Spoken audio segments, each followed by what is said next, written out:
ይላል እግዚአብሔር ሳይልካቸው የሰራዊት ጌታ እግዚአብሔር እንዲህ ይላል የሚሉ ሰዎች ከንቱ ነገርና ውሸትን ሟርትን አይተዋል ይላል። ሟርት የሚባለው እሱ።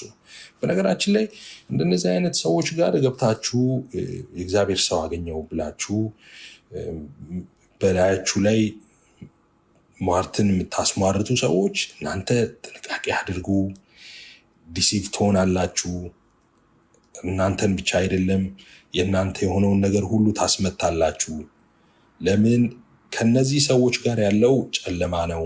ከነዚህ ሰዎች ጋር ያለው ሰይጣን ዲያብሎስ ነው። እግዚአብሔር የለም። በእግዚአብሔር ስም በሐሰት የሚናገሩ ሰዎች ሟርት ነው የሚለው። እግዚአብሔር ሳይናገረው ወይም ደግሞ እግዚአብሔር ያልተናገረውን የሰራዊት ጌታ እግዚአብሔር እንዲህ ይላል ብሎ አንድ ነቢይ ከተናገረ ያ ትንቢት ሳይሆን ሟርት ነው። ያ ደግሞ ኮንስኮንስ አለው በእናንተ ህይወት ላይ። ስለዚህ በጣም ጥንቃቄ ማድረግ አለባችሁ። በጣም ጥንቃቄ ነው። የሐሰት ትንቢት በሐሰት ትንቢት ያበዱ ናቸው። በቃ በሐሰት ትንቢት ብዙዎቻችሁ ተባባሪዎች ናችሁ። በጣም የሚገርመኝ ማለት ነው። በጣም ብዙዎቻችሁ ተባባሪዎች ናችሁ። በምን ተባባሪዎች ሆናችሁ መሰላችሁ? አሁን ኢትዮጵያ ውስጥ እንደዚህ የሐሰተኛ ነቢያት እንዳሸን እንዲፈሉ እነሱ ብቻ አይደሉም፣ አብዛኞቻችሁ ተጠያቂዎች ናችሁ በዛ ጉዳይ። በምን ተጠያቂ መሰላችሁ? አንዱን ላንሳና እዚህ ክፍል ላይ ቀጣዩን ልሂድ። ለምሳሌ ልንገራችሁ። አብዛኞቻችሁ የምታደርጉት ነገር በማወቅም ባለማወቅም፣ አንድ ሰው መጥቶ የሐሰት ትንቢትን ሲነግራችሁ የሐሰት ትንቢት እንደሆነ እያወቃችሁ ለምንድን ነው ማመን የማትፈልጉት? ለምንድን ነው የነገራችሁን ነገር ለምንድን ነው ማመን የማትፈልጉት? ለምሳሌ 5 ወንድሞች አሉች ብሎ ሲጀምር አንቺ 5 ወንድም የለሽም። ለምን የሐሰት ትንቢት እየነገረኝ ነው ብለሽ ለምንድን ነው ማትቆሚ እዛ ጋር? አይ ምናልባት እኮ የአጎቴን ልጅ ጉተማን ቆጥሮት ይሆናል ነው የምትይው አንቺ። ችግሩ እኮ እሱ እኮ አልነበረም። ዞሮ መጨረሻ ላይ ምን ችግር ይመጣል መሰለሽ? እሺ ላንብበው መጽሐፉ። አሁን ከኔ ማውራ ስለሚመስል እዚህ ጋር ምን አይነት ችግር እንደሚመጣ ይነግሯቸዋል። እንደዛ ነው የምታደርጉ። ብዙዎቻችሁ ተባባሪዎች እኮ ናችሁ እንዴ። ምንም ሳይነካችሁ እጅ ሲጭኑባችሁ ትወድቃላችሁ አይደል? በእጅ ሲገፏችሁ እንኳን እኮ አዳራሾቻችሁ ሄዳችሁ ትወድቃላችሁ። እናንተ ተባባሪ እኮ ናችሁ። በብዙ ነገር እኮ ተባብራችኋል። አሜን። አሁን እኔ ሳትዋሹ ከታች ጻፉልኝ። ሳትዋሹ የውሸት ትንቢት ተነግሯችሁ የውሸት እንደሆነ እያወቃችሁ አሜን ያላችሁ ሰዎች የላችሁ? እስቲ አሜን ያላችሁ ሰዎች አንዳንድ ቁጥር ጻፉልኝ። የውሸት እንደሆነ እያወቃችሁ አሜን ያላችሁ በይሉኝታ ሊሆን ይችላል። ዋቴቨር ሪዝኑ አሜን ያላችሁ ሰዎች እስቲ አንድ ቁጥር ጻፉልኝ። እሺ 2 ሰው አየሁ፣ 3 ሰው አየሁ፣ 4 ሰው አየሁ። እሺ 4 ሰው አየሁ፣ 5 ሰው አየሁ፣ 5 6 ሰው። እሺ በቃ እሺ። እናንተ ሰዎች እናንተ ንስሐ መግባት አለባችሁ። ጌታን በድላችኋል። ጌታን ብቻ አይደለም የእግዚአብሔርን ሕዝብ በድላችኋል። ምክንያቱም ለእናንተ ያን የሐሰት ሟርት ሲሟርት አሜን የጌታ ሰው ይሁን ይደረግ ልክ ነህ ስትሉት ብዙ ሰው አይተዋል። አያችሁ፣ ምናልባትም ቪዲዮ ቀርተዋችሁ ለቀው ይችላል። አይ እንደዚህማ ይሄ ሰውዬማ እንደዚህ የእውነት የሚናገር ከሆነማ ለምን እኔ አልሄድም ብለው የሄዱ ሰዎች ይኖራሉ። በእናንተ ምክንያት ማለት ነው። አያችሁ፣ እናንተን ምስክር አድርገው ዲሲቭ ያደረጓቸው ሰዎች አሉ ማለት ነው። ንስሐ ልትገቡ ይገባል። አንድ ነገር መለማመድ አለባችሁ። የሐሰት ትንቢት ሲናገራችሁ የሐሰት ትንቢት እንደሆነ ካወቃችሁ ዝም በል አንተ ውሸታም ማለት መልመድ አለባችሁ። ውሸታም ነህ። 3 ወንድሞች አሉሽ ቤት ውስጥ አላደል? አንቺ ያሉሽ 4 ወንድም ነው። አንተ ውሸታም። እኔ 3 ወንድም የለኝም 4 ናቸው ወንድሞቼ ልትይ ይገባል። ወይ 2 ናቸው ወንድሞቼ። ይህን ብታደርጉ በነገራችን ላይ ራሳችሁን ብቻ አይደለም ሌሎቹንም ሰዎች ታድናላችሁ። በእናንተ ምክንያት ዲሲቭ ከመሆን የምትታደጓቸው ሰዎች አሉ። አሁን ችግሩ ምን መሰላችሁ? ተያይዞ የት ድረስ እንደሚሄድ ላሳያችሁ። ይሄ የሐሰት ትንቢት ተስፋ እንደዛ እኮ ቢሆን እኮ ጥሩ ነበረ። አሁን እዚህ ላይ እግዚአብሔር ሳይልካቸው እግዚአብሔር ይላል የሚሉ ሰዎች ከንቱ ነገርና ውሸት ሟርትን አይተዋል ይልና ቃሉ የሚጠና ዘንድ ተስፋ አስደርገዋል ይላል። አሁን ከባዱ ነገር አያችሁ። አሁን ሕዝቅኤል 13:6 ነው ማነብላችሁ። እግዚአብሔር ሳይልካቸው አለ። እሺ እግዚአብሔር ይላል የሚሉ ሰዎች አለ ከንቱ ነገርና ውሸትን ሟርትን አይተዋል ይላል። ውሸት ነው፣ ሟርት ነው፣ ከንቱ ነገር ነው። ከዛስ ቃሉ የሚጠና ዘንድ ተስፋ አስደርገዋል አለ። አየህ፣ ተስፋ የሚያደርጉ ሰዎች አሉ። ከባዱ እኮ እሱ ነው። አየሽ፣ አሁን የሰራዊት ጌታ እግዚአብሔር እንዲህ ነው ይላል ብለው ውሸት ሲናገሩሽ፣ ሟርት ሲነግሩሽ፣ አንቺ ያ ቃል የተናገረው ቃል ይፈጸማል ብለሽ ተስፋ ታደርጊያለሽ። ተስፋ አስደርጋችኋል ነው የሚላቸው። አየሽ፣ ተስፋ ታደርጊና ሳይሆን ሲቀር ከማን ጋር ትጣያለሽ? ከዛ ሐሰተኛ ነቢይ ጋር አይደለም፣ ከእግዚአብሔር ጋር ትጣያለሽ። እግዚአብሔር ብለኸኝ አልነበረ ወይ ማለት ትጀምሪያለሽ። ብለኸኝ አልነበረ ወይ ጌታ ሆይ እንደዚህ ቃል ገብተህልኝ አልነበረ ወይ እንደዚህ ብለኸኝ አልነበረ ወይ የት አለ ብለሽ ከእግዚአብሔር ጋር ግብ ውስጥ ትገቢያለሽ። ብዙዎች በዚህ መንገድ በዚህ ሁኔታ ማለት ነው ከእግዚአብሔር ቤት የወጡ ሰዎች አሉ። ከእውነት መንገድ የተሰናከሉ ሰዎች አሉ። በጣም በጣም በጣም በጣም በርካታ ሰዎች ተስፋ አስደርገዋልና ይላል። አየሽ፣ ተስፋ አስደርገዋልና ቃሉ ይጠና ዘንድ ተስፋ አስደርገዋል። ብዙ ሰዎች ተስፋ አድርገዋል። የሐሰት ትንቢት ተነግሯቸው ይፈጸማል ብለው ማለት ነው።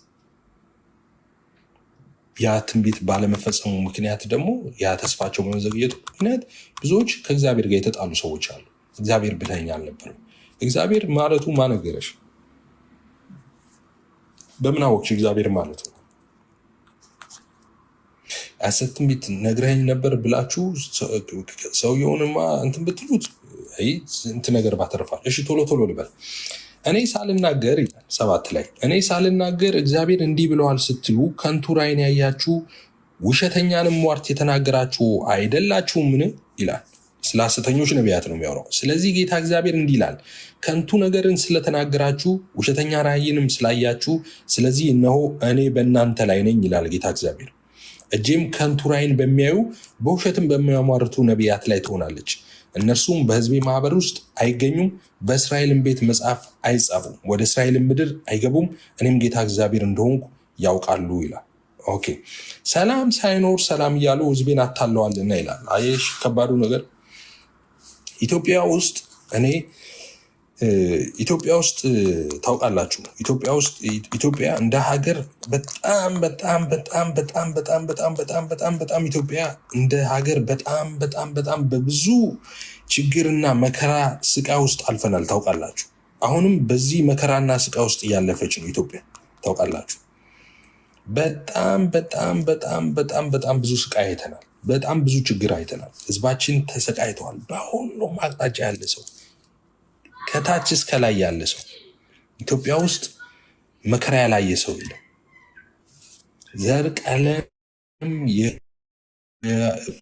ቦታ አቀማመጥ ሳይለየው፣ እድሜ ሳይለየው፣ ሀብታሙ ሳይል፣ ድሃው ሳይል ሁሉ መከራን በቃ ሲያጭድ የኖረ ህዝብ ነው። መከራ በመከራ በአንዱ ላይ መከራ፣ አንድ መከራ ተወጣን ሲል ሌላ መከራ፣ ሌላ መከራ ወጣው ሲል ሌላ መከራ፣ ሌላ መከራ ወጣው ሲል ሌላ መከራ፣ መከራ መከራ መከራ መከራ መከራ። እኔ ለዚህ ሁሉ መከራ በነገራችን ላይ ግንባር ቀደም ተጠያቂዎች ናቸው ብዬ የምናገረው እኔ ሐሰተኛ ነቢያትን ነው። ልድገመው፣ ኢትዮጵያ ላለፈችበት አሁንም እያለፈችበት ላለው እጅግ በጣም ውስብስብ ችግር እና መከራ፣ ጉስቁልና ተጠያቂ ብዙ ቢሆንም በዋነኛነት በመጀመሪያ ደረጃ ተጠያቂዎች ሐሰተኛ ነቢያት ናቸው። ሐሰተኛ ነቢያቶች 10 ላይ ምን ይላል መሰላችሁ? ሰላም ሳይኖር ሰላም እያሉ ሕዝቤን አታለዋልና አንዱም ሰው ቅጥር ሲሰራ እነሆ ገለባ በሌለበት ጭቃ ይመርጉለታል አለ። ገለባ በሌለበት ጭቃ ይመርጉለታል። ሰላም ሳይኖር ሰላም እያሉ ሕዝቤን አታለዋልና ይላል። እረ እግዚአብሔር እኮ መሐሪ አምላክ ነው። እረ እግዚአብሔር እኮ ይቅር ባይ አምላክ ነበር እኮ። ምናለ በጊዜ አስጠንቅቀው ቢሆን ኖሮ ህዝቡን፣ ምናለ ንስሐ ግቡ ብለው ቢሆን ኖሮ፣ ምናለ እግዚአብሔር ከኛ ጋር አይደለም፣ እግዚአብሔር አዝኖብናል፣ ፍትህ ተጓሏል፣ በዚህ ምድር ላይ ንስሐ እንግባ፣ ፊታችንን ወደ እግዚአብሔር እንመልስ ብለው ቢሆንስ ምን ነበረ?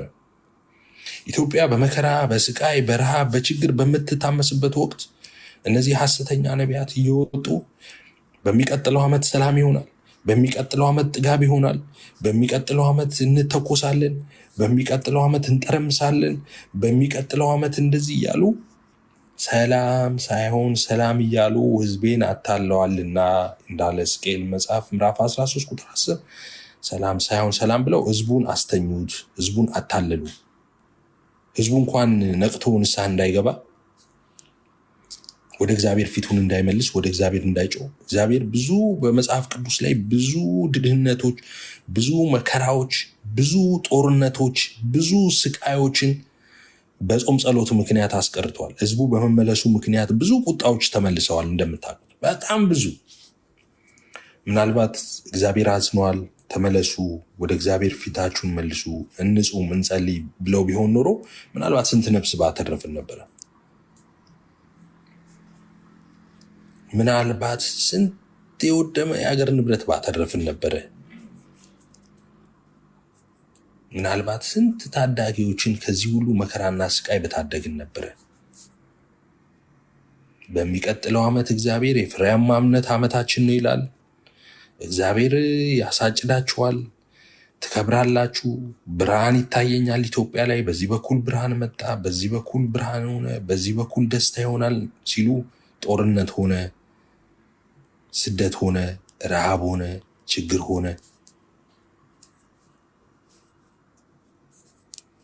እዚህ ሁሉ ተጠያቂዎች ናቸው። ኦብቪየስ በምድር ላይ ጠየቁ ይችላሉ፣ ግን አንድ ቀን አለ። ቅድም አላያችሁም? ስለ ሐሰተኛ ነቢያት ጌታ ኢየሱስ አንበበን የጀመርነው መጀመሪያው ክፍል የመጨረሻው ሰዓት በእግዚአብሔር ፊት ይቆማል ሁሉ። የዛኔ ምንድን ነው ያላቸው ነበረው? ኢየሱስ ምን እላቸዋለሁ ነው ያለው? አላውቃችሁም ነው አላወኳችሁም ፈጽሞ አያውቃቸውም ነበር። ሊጨርሰው ሰላም ሳይኖር ሰላም እያሉ ሕዝቤን አታለዋልና አንዱም ሰው ቅጥር ሲሰራ እነሆ ገለባ በሌለበት ጭቃ ይመርጉለታልና። ገለባ በሌለበት ጭቃ ለሚመርጉት ሰዎች ይወድቃል በላቸው። የሚያሰጥም ዝናብ ይዘንባል፣ ታላቅም በረዶ ድንጋይ ይወድቃል፣ አውሎ ነፋስም ይሰነጣጥቀዋል። እነሆ ግንቡ በወደቀ ጊዜ የመረጋችሁት ጭቃ ወዴት አለ አይሏችሁምን? ስለዚህ ጌታ እግዚአብሔር እንዲህ ይላል፣ ማቴ በአውሎ ነፋስ ሰነጣጥቀዋለሁ፣ ያጠፋውም ዘንድ በቁጣዬ የሚያሰጥም ዝናብ፣ በማቴም ታላቅ በረዶ ድንጋይ ይወርዳል። ገለባም በሌለበት ጭቃ የመረጋችሁትን ቅጥር አፈርሳለሁ፣ ወደ ምድርም እጥለዋለሁ፣ መሰረቱም ይታያል፣ እርሱም ይናዳል፣ በመካከሉም ትጠፋላችሁ፣ እኔም እግዚአብሔር እንደሆንኩ ታውቃላችሁ ይላል። ነቢያት ግን ምን ብለዋቸው ነበር? ለእነዚህ ሰዎች ምን ብለዋቸው ነበረ? ሰላም ሳይኖር ሰላም እያሉ ሕዝቤን አታለዋልና አንዱም ሰው ቅጥር ሲሰራ ይልና እነሆ ገለባ በሌለበት ጭቃ ይመርጉለታልና ይላል። ሐሰተኛ ነቢያት አዳራሽ ሀብታም ሄዶ ይገሰጻል እንዴ? ሀብታም ሄዶ አንተ የሰራዊት ጌታ እግዚአብሔር እንዲህ ይልሃል፣ ሐሰተኛ ነጋዴ ነህ አንተ፣ ይህን ያህል ሚሊዮን ብር መንግስትን ግብር አጭበርብርሃል፣ አንተ ሐሰተኛ ነህ፣ አንተ ሌባ ነህ፣ አንተ እንደዚህ አድርገህ ነው ሀብቱን ያመጣኸው፣ በአንተ ሀብታም ለመሆን ብዙ ድሆች ሞተዋል፣ ኤክስፓየር ዴት ያለፈባቸው መድኃኒቶችን ቀናቸውን ቀይረህ ስቲከር ቀይረህ ሸጠህ ብዙዎችን ገለሃል፣ ብዙዎችን ገለህ ባመጣው ገንዘብ ነው ባለጠጋ የሆንከው የሚል ትንቢት ሰምታችሁ ታውቃላችሁ?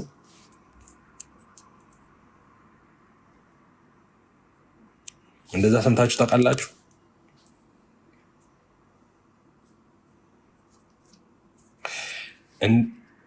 እንደፈለገ በጨለማ ሮጦ ያጠፋውን ነገር ሁሉ አጥፍቶ ማበላሸት ያለበትን ነገር ሁሉ አበላሽቶ ከዛ እጁ ላይ ፍራንክ ከያዘ በኋላ የነፍስ ጩኸት አለች አይደል? የነፍስ ጩኸት አንተ ሌባ፣ አንተ ነፍሰ ገዳይ፣ አንተ ክፉ፣ ይህን ሀብት ያመጣኸው ይሄኔ እናርገህ ነው፣ ይሄን ያመጣኸው ይሄ ነው ይሄ ነው ሲል እንቅልፍ ሲያጣ ይዞ ይመጣል። ገንዘብ ይመጣል ጠንቋዮቹ ጋር ጠንቋዮቹ እውነት እንደማይናገሩ ያውቃል፣ ግን የነፍሱን ጩኸት የሚያስታግሰው በዛ ነው። ይገባል። ከፊት በወንበር ያስቀምጡታል። አንድ ሰው ምን ሲናገር ሰማው? ነብይ ነኝ ነው የሚለው። ነብይ ነው አልለውም። እኔ በጣም ወዳጄ ነው፣ አገር ቤት ያለው ወዳጄ ነበረ ይሄ ሰው ማለት ነው፣ አውቀዋለሁ። እና ምን ሲል ሰማው? አይ ቲንክ ሰዎች ኮምፕሌን አቅርበውበታል። ምን ኮምፕሌን አቅርበውበታል? ሀብታም ሰው፣ ገንዘብ ያለው ሰው፣ ወይም ደግሞ ጥሩ የዘነጠ ሰው፣ ምን የለበሰ ሰው ነው ከፊት ወንበር የሚቀመጠው፣ እንደዛ አይነት ነገር ማለት ነው። እና እሱን ኮንፎርም ያደርጋቸዋል ሚዲያ ላይ ማለት ነው። አዎ እንደዛ ነው የሚቀመጠው፣ ከፊት የለበሰ ነው፣ ጥሩ የለበሰ ያማረ ገንዘብ ያለው ማለት ነው። እና እዛ ጉባኤ ላይ መንፈስ ቅዱስ አለ ነው የምትሉኝ? በዛ አዳራሽ ውስጥ የሚነገር ትንቢት እግዚአብሔር አለበት ነው የምትሉኝ? ድሆች ተመርጠው የሚገፉበት፣ ባለጠጎች ልብሳቸው ታይተው የፊት ወንበር የሚሰጣቸው ቦታ መንፈስ ቅዱስ አለ ነው የምትሉኝ? ያው እግዚአብሔር ምስክሬ ነው። መንፈስ ቅዱስ እኔ ማመልከው መንፈስ ቅዱስ የለም እዛ ጉባኤ ላይ በፍጹም እግዚአብሔርን እዛ ጉባኤ ላይ እንዳትፈልጉ። በጣም የውሃዎች ናችሁ። እግዚአብሔር ይናገረኛል እዛ ቤት ብላችሁ የምትሄዱ ከሆነ በፍጹም ድሆች ተመርጠው የሚገፉበት ቤት፣ ባለጠጋዎች ስፍራ የሚያገኙበት ቤት ተመርጠው፣ ከዛ በኋላ ደግሞ የእግዚአብሔር ቤት ያ ክለብ ነው፣ ናይት ክለብ ነው። ያ ናይት ክለብ መዝናኛው ምናምን እኔ ናይት ክለብ ኢንታየር ላይፍ ገብቼ እኔ ከተወለድኩኝ ጀምሮ እስከ ዛሬ ድረስ እድሜን አልነግራችሁም፣ ግን በቃ ከወጣትነት ላይ ወጥቻለሁ እና እኔ ክለብ ገብቼ አላውቅም፣ ግን ፊልሞች ሙቪዎችን ምናምን አያለሁ እና ተመርጠው ምናምን ሀብታሞች ለየት ያሉ ሰዎች ሲመጡ የክብር ቦታዎች ይሰጣቸዋል። በዘፈኖች ኮንሰርቶች፣ በክለቦች ምናምን እንደዛ ታጅበው ሰዎች ሀብታም ሰዎች ሲመጡ ጥሩ ቦታ የተሻለ ቦታ ይሰጣቸዋል ምናምን ነገር ታጅበው ሀብታም ስለሆኑ ማለት ነው። ከተራ ሰው ጋር አይቀላቀሉም እንትን አይሉም። እና ዘፈን ኮንሰርት ሲኖር ቪአይፒ ምናምን የሚባል እንትን አለ። ኦራይት ለሀብታም ሰዎች የተለየ ቦታ ጥሩ ቦታ ማለት ነው። ይሄ እንደዛ ቤተክርስቲያን ተብሎ ሊጠራ አይችልም። ቤተክርስቲያን ተብሎ ሀብታምና ድሃ የሚል እንዴ ባሪያ የለም፣ ጨዋ የለም፣ ወንድ የለም፣ ሴት የለም ተብለን የጀመርነው ክርስትና ላይ አዎ ልብስ መርጬ ነው ከፊት ማስቀምጠው ሀብታሞችን የሚልበት ቦታ ላይ የክርስቶስ ቤተክርስቲያን ኢየሱስ በደሙ የመሰረታት ቤተክርስቲያን ብላችሁ የምትሄዱ ከሆነ ተሳስታችኋል። እዛ ቤት ስትሄዱ ጆሯችሁ ደስ የሚለውን ነገር ልትሰሙ ትችላላችሁ። በሚነገረው ነገር በጣም ተደስታችሁ ዘላችሁ ምናምን የጫማ ሶል ሸርፋችሁ ምናምን ልትወጡ ትችላላችሁ። እርግጠኛ ሆኜ የምነግራችሁ ግን እግዚአብሔር እዛ ውስጥ የለም። እግዚአብሔር የለም። ድሆች ተገፍተው ወደ ፊት የሚወጡበት ቦታ የለም። እግዚአብሔር ወደ ሀሳብ ልመለስ። ያ የነፍሱ ጩኸት ለማስታገስ ይሄዳል። ነብዩ ምን ይለዋል? አንተ ሌባ ይሄንና ያንን አድርገሃል፣ ይህን ገንዘብ መልስ፣ ግብር የምታጭበረብረውን ነገር ከመንግስት የምትሰርቀውን ነገር ተው፣ በሌብነት በሙስና የገዛሃቸውን 3 ቤቶች መልስ፣ ትዳር እያለህ 2-3 ቦታ ያስቀመጥካቸውን ሴቶች ተው፣ ይቅርታ ጠይቅና ወደ ቤታቸው ላክ፣ ሚስትን ይቅርታ ጠይቅ ይሉታል። ሰምታችሁ ታውቃላችሁ እንደዚህ አይነት ትንቢት?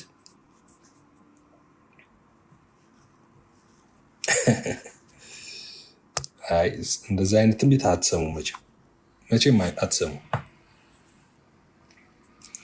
በዛ ሁሉ ውንብድና ውስጥ ያለውን ሰው ያቆሙትና አንተ ታላቁ የእግዚአብሔር ሰው ይለው፣ እግዚአብሔር ከአንተ ጋር ነው፣ ትሰፋለህ፣ ትበራለህ፣ ከናወንላል፣ ይሳካላል፣ ጠላቶችህ እንደዚህና እንደዚህ ይሆናሉ ተብሎ ይጠቀሳል። ትንቢተ ኢሳያስ ይጠቀሳል። መዝሙረ ዳዊት ይጠቀሳል። ያ ግን አንድ ቀን እግዚአብሔር ደግሞ ይመጣል። እግዚአብሔር መጥቶ ይፈርድብሃል። ይኸው እዚህ ጋር ሕዝቅኤል 13 እንደዛ ነው የሚለው። ቅጥር ሲሰራ እነሆ ገለባ በሌለበት ጭቃ ይመርጉለታል ይላል። ከዛስ ገለባ በሌለበት ጭቃ ለሚመርጉላቸው ሰዎች ይወድቃል በላቸው አለ። እውነተኛው ነቢይ ነው ይሄ ወጣቱ ነቢይ። ለአንተ ንገራቸው አለ። ገለባ በሌለበት ጭቃ መርገውለታል አይደል? አዎ። ይሳካልሃል፣ ይከናወንልሃል፣ ታድጋለህ፣ ትጠረምሳለህ ምናምን አላሉትም? አዎ። ንገረው ይወድቃል። አንተ ደግሞ ሂድና ንገረው ይወድቃል። ንገራቸው። የሚያሰጥም ዝናብ ይዘንባል፣ ታላቅ በረዶ ድንጋይ ይወድቃል፣ አውሎ ነፋስም ይሰነጣጥቀዋል። እግዚአብሔር ያያል። እግዚአብሔር ያያል። ሰው ይመጣል፣ ሊፈርድ ይመጣል።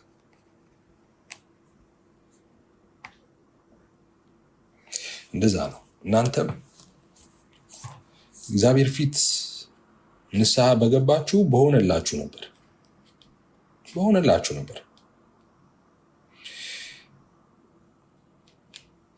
ወደ በኋላ ላይ እመጣለሁ። ዛሬ ሳይሆን ክፍል 2 ላይ እመጣለሁ። ስለ ሐሰተኛ ምዕመን እመጣለሁ። ሐሰተኛ ምዕመን በጣም ብዙ ምለዋል። በጣም ብዙ ምለዋል። እዛ እየሄዱ የሐሰተኛ ነቢያት መጫወቻ ስለሆኑት ሐሰተኞች ምዕመናን በጣም ብዙ ምለዋል። ቶሎ ልበል ግን አሁን ሀሳቤን ቶሎ ልጨርስ። ስለነሱ በጣም ብዙ ምለዋል። እሺ ሐዋርያው ቅዱስ ጳውሎስ እንደዚህ ይለናል። ራፓፕ ለማድረግ ሞክሬ ዛሬ አንደኛ ተሰሎንቄ ምዕራፍ 5 ቁጥር 20 ላይ ትንቢትን አትናቁ ካለ በኋላ ሁሉም ፈትኑ፣ መልካሙን ያዙ ይላል። አንደኛ ሁሉን የመፈተን መብት እንዳላችሁ ማወቅ አለባችሁ። ኦኬ፣ ሁሉን መፈተን መብት እንደተሰጣችሁ፣ የእግዚአብሔር ቃል መብት እንደሰጣችሁ ማወቅ አለባችሁ። አሁን ችግር ውስጥ የምትገቡት ብዙ ጊዜ ለዛ ነው። ትንቢት አይናቅም። ኦኬ፣ ትንቢት አይናቅም፣ ግን ደግሞ ይፈተናል። ይህን ከማን ተቀበላችሁ? ከእግዚአብሔር። ስለዚህ አንድ ሰው ትንቢት ሲናገር መፈተሽ ይችላለሁ፣ መመዘን ይችላለሁ፣ መመርመር ይችላለሁ። አዎ፣ ፈትሻችሁ መርምራችሁ ትክክል ካልመሰላችሁስ አትቀበሉ። መልካሙን ያዙ የተባላችሁት። አትናቁ፣ ፈትኑት፣ መልካሙን ያዙ ነው የተባላችሁት። አሁን አንዳንድ ሰዎች ኃጢአት ይመስላቸዋል። ኦኬ፣ ያገኛችሁትን ሁሉ በእግዚአብሔር ስም የሚመጣውን ሁሉ የማዋጥ ግዴታ የለባችሁም።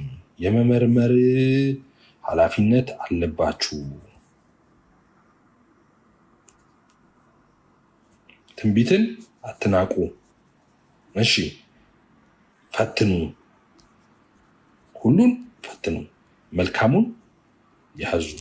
ስለዚህ የሚያዘው መልካሙ ምን ከተባለ በኋላ ከተፈተነ በኋላ። ስለዚህ መጀመሪያ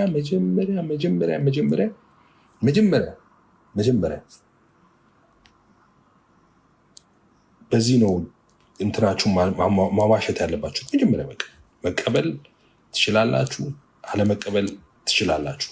መመርመር ተፈቅዶላችኋል። ስለዚህ ቆይ ይሄ ነገር እንዴት ነው ይጣራ በማለታችሁ እግዚአብሔር እውነተኛ ነቢይ እንኳን ቢሆን እግዚአብሔር በዛ ነገር የሚቆጣ አይደለም። ለምን? እግዚአብሔር ራሱ በቃሉ በኩል መርምሩ ስላለ ማለት ነው። ትንቢት ይመረመራል፣ ዝም ተብሎ አይዋጥም።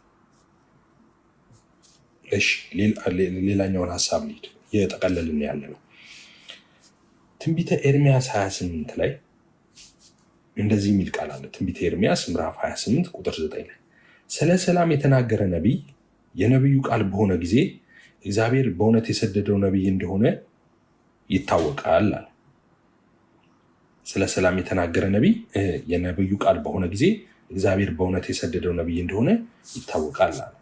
አሁን እውነተኛ ነቢይ በምን ይታወቃል አለ? እውነተኛ ነቢይ እንደሆነ ወይም እግዚአብሔር የሰደደው ከእግዚአብሔር የተላከው እውነተኛ ነቢይ እንደሆነ በምን ይታወቃል አለ? በሆነ ጊዜ የተናገረው ነገር በሆነ ጊዜ አለ።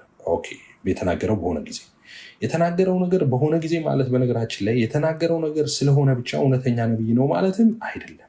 ነገር ግን አንድ ነቢይ እውነተኛ ነቢይ የሚናገረው ትንቢት በሙሉ ምን ሊሆን ይገባል? ሊፈጸም ይገባል። የሚሆን ትንቢት ሊሆን ይገባል። የሚሆን ካልሆነስ 9 እውነት ተናግሮ አንድ ቢሳሳትስ? አንዳንድ ሰዎች እንደዛ የሚሉ ሰዎች አሉ። ለምሳሌ 9 ትንቢት ተናግሮ 9 እውነት ተናግሮ አንድ ቢሳሳትስ?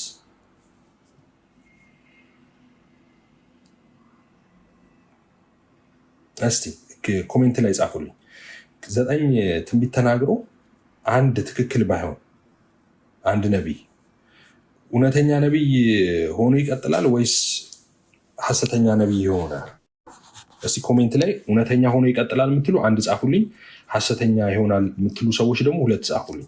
9 ትንቢት ተናግሮ 9 እውነት ቢሆንና አንድ ትንቢት ብቻ ቢሳሳት ከ10 አንዱን ብቻ ቢሳሳት ያ ነቢይ እውነተኛ ነቢይ ሆኖ ይቀጥላል ወይስ ሐሰተኛ ነቢይ ሆኖ ይቀጥላል? እስቲ ኮሜንት ላይ እውነተኛ ነቢይ ሆኖ ይቀጥላል አንድ ጻፉልኝ። ሐሰተኛ ሆኖ ይቀጥላል የምትሉ 2 ቁጥር ጻፉልኝ።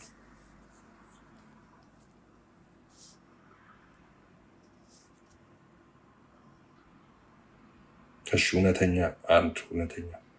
ኦኬ፣ እውነተኛ አንድ የጻፈ ሰው አለ። 2 የጻፉ ብዙዎች አሉ። እውነተኛ ሆኖ ይቀጥላል።